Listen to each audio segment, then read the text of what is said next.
Now, folks, you might recall the name Jesse Johnson. He's a restaurateur who operated a popular Calgary pizzeria.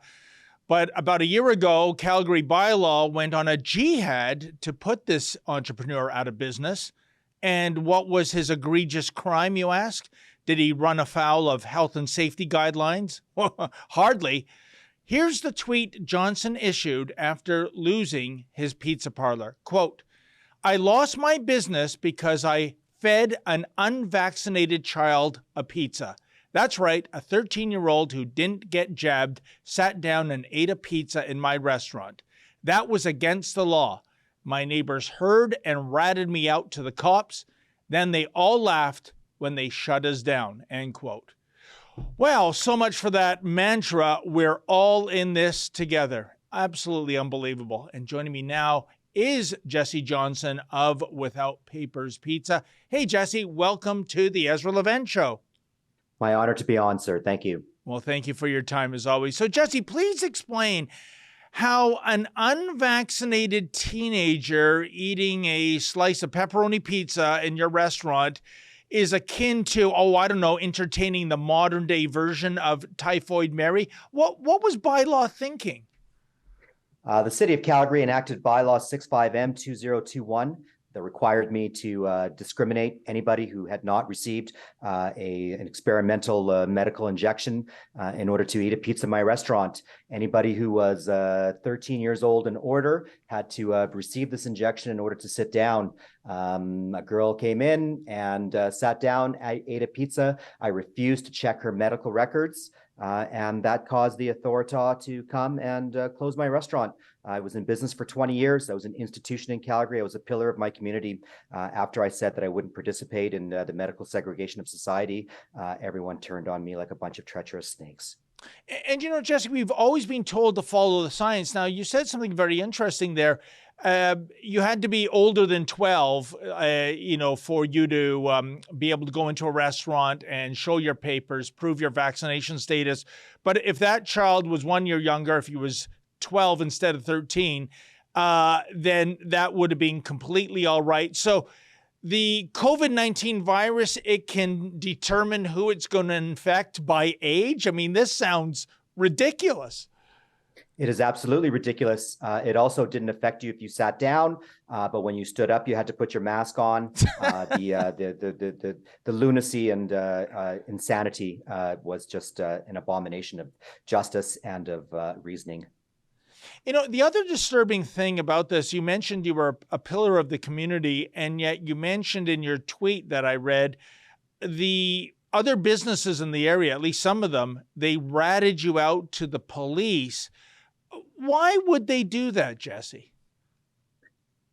I think under the guise of safety, there was also a omnipresent fear that existed in society at that time. And I think many people felt it was their duty to inform the powers that be that I was not complying with the tyranny. I was never an anti-vaxxer. I simply didn't think that it was right for me to discriminate anybody to come into my restaurant, especially to turn somebody away for being nothing else other than the exact same as me. I would not participate in it, and I expressly stated that. And that upset a great many people, including the mayor, Jason Kenney, all sorts of members of the NDP. All of these people were customers of mine. Jason Kenney used to come and drink at my restaurant often.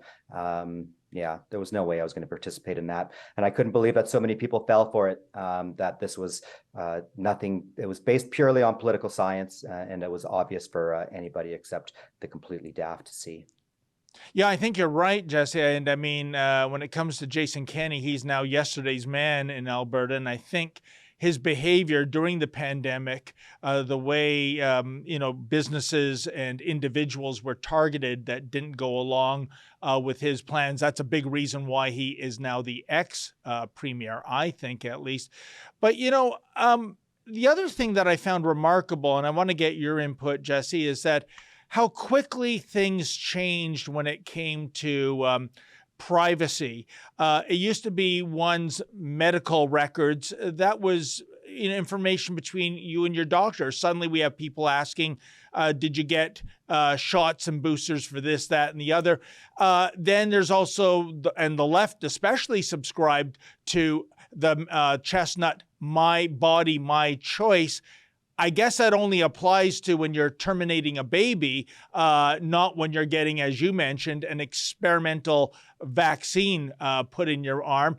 What do you make of what happened in the world these last 2 years, Jesse?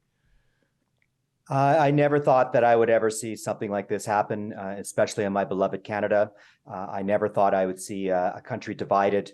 That bylaw, the vaccine passport, was the most heinous crime ever enforced upon Canadians. It literally divided a nation, pitted family against family, peer against peer, all for private medical decisions. And those decisions should have been kept private all along, and they were forced to be public. And upon doing so, you're to be vilified and ostracized from society. It was disgusting. It was absolutely disgusting, and it shocked me how we refuse to learn from our past. That's an excerpt from my show every night. It's called the Ezra Levant Show. That's me, Ezra Levant. You can see the whole thing behind our paywall. Well, there's a lot of goodies behind there. I do a show every weeknight. My friends Sheila Gunn Reid and David Menzies and Nat and Kat have their shows too. You get a ton of content for just $8 a month. There's so much in there you won't find anywhere else. Go to rebelnewsplus.com.